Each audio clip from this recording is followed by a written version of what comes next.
Hi everyone, welcome to Mystical Geography. Today we're going to be looking at the pre-release resources booklet, and I'm going to do three smaller videos just to break down exactly what's in the pre-release booklet. So hopefully they'll be under 10 minutes each, I'm sure they will be. And just to give you some information about what each section is really all about.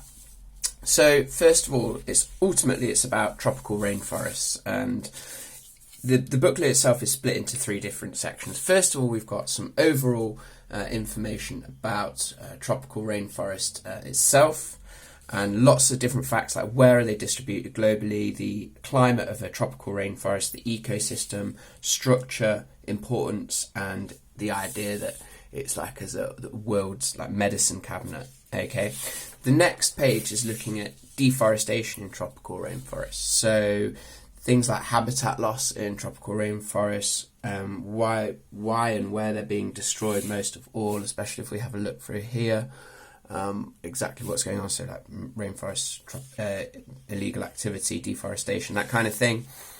And then finally, which is kind of moving on to where it's most likely we'll be making our kind of decision-making exercise, this idea of road development in the Peruvian Amazon and the impact that has on the people and nature there.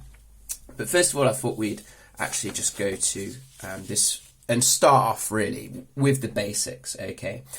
And I actually think the pre-release booklet this year is really, really interesting, compared to like last year's, which was a little bit dry.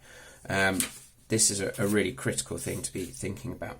So first of all, let's just start this off, and I've got a little bit of a brain diagram here that we'll work together on. But I think ultimately, I think what's quite powerful, in fact, is just having a think about what some of the main questions are likely to crop up from looking at some of the how the questions will change. So first of all, we have this distribution of the rainforest, and rainforests cover approximately 6% of the Earth's surface and are found near the equator. The tropical rainforests only cover a relatively small portion of the Earth's surface. They support a large concentration of plant and animal species, so they're extraordinarily important. Now, straight off the bat, one of your questions certainly might well be describe the distribution of rainforests, and we need to say, well, first of all, they typically all sit on the equator or around the equator, in between the Tropic of Cancer and Capricorn. Okay, and we can locate three key continents: South America, Africa, and Asia. And we can even be a bit more specific with the countries as well. For example, located in Brazil, or Papua New Guinea, for example, or Borneo. And really right the way along this equatorial area. Okay, if we move a little bit further down, then we start to look at things like the climate. Okay, and it wouldn't surprise me at all if you see a climate graph come up in your exam and it talks about describing the climate. You might even be asked to do something like add up all of these and give us the average annual or average monthly rainfall.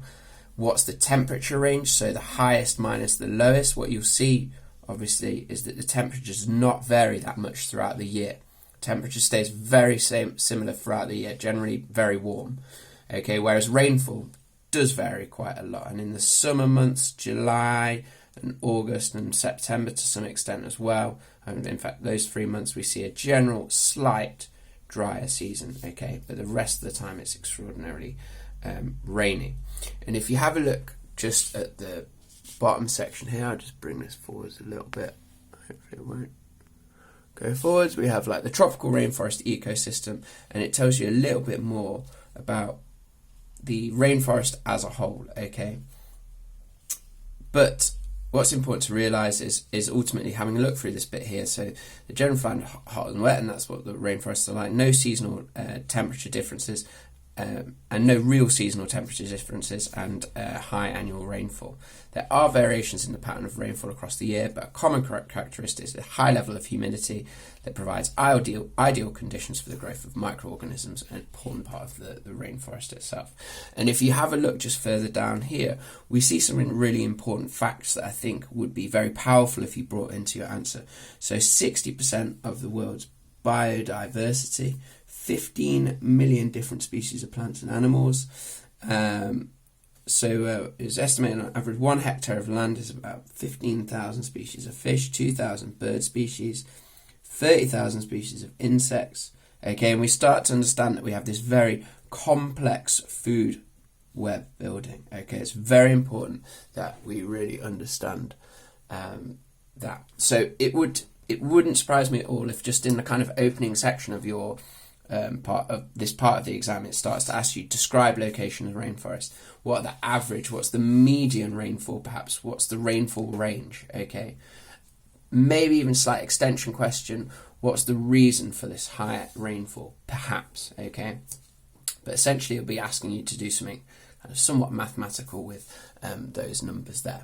Okay, let's have a little move on just to page 1 continued. So we see here this classic structure of the rainforest where we have our emergence, canopy, understory and ground layer. Okay, so different areas of rainforest structure. Now, a very basic question would be something like describe the structure of a rainforest, and you'd be able to do that pretty simply.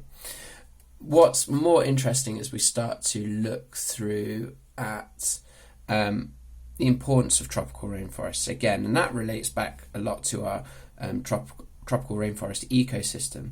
So, for example, 50 million years of plant and animal species evolution, okay, which human beings are doing their best to try and slow that down and wipe it out, and unfortunately, okay, and this idea as well, global carbon sink and climate regulator, that's what those plants are doing. They're regulating our atmosphere and acting as a carbon sink. That means they're storing a lot of this carbon ultimately. Okay, so we need to really be very sure of exactly what the importance of a tropical rainforest is, and that goes straight down into this really interesting final section, which is tropical rainforest, the world's medicine cabinet. Okay, and this links back very, very much to why we're interested in preserving our tropical rainforest.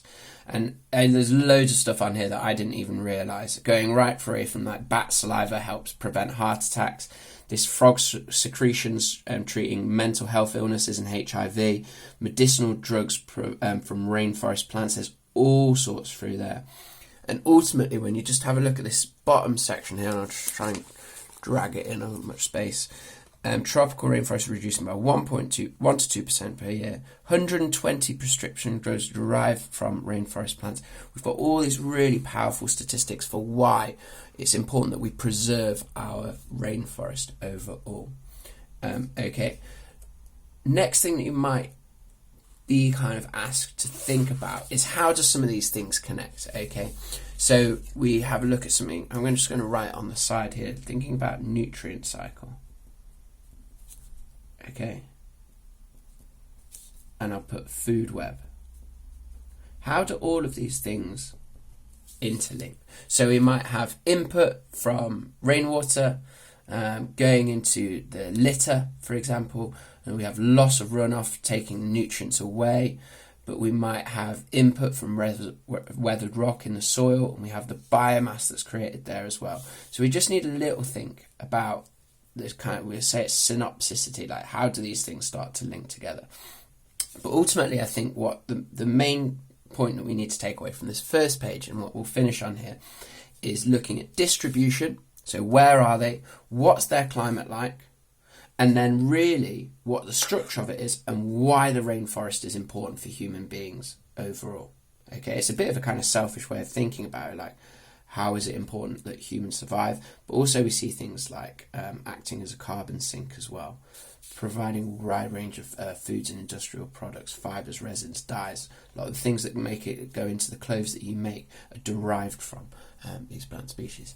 Okay, that's the first page, and we'll do I'll do a second one tomorrow looking at the next section, which is deforestation, tropical rainforest. So it starts to build, gets a little bit more interesting, a little bit more evaluative right away from the second page.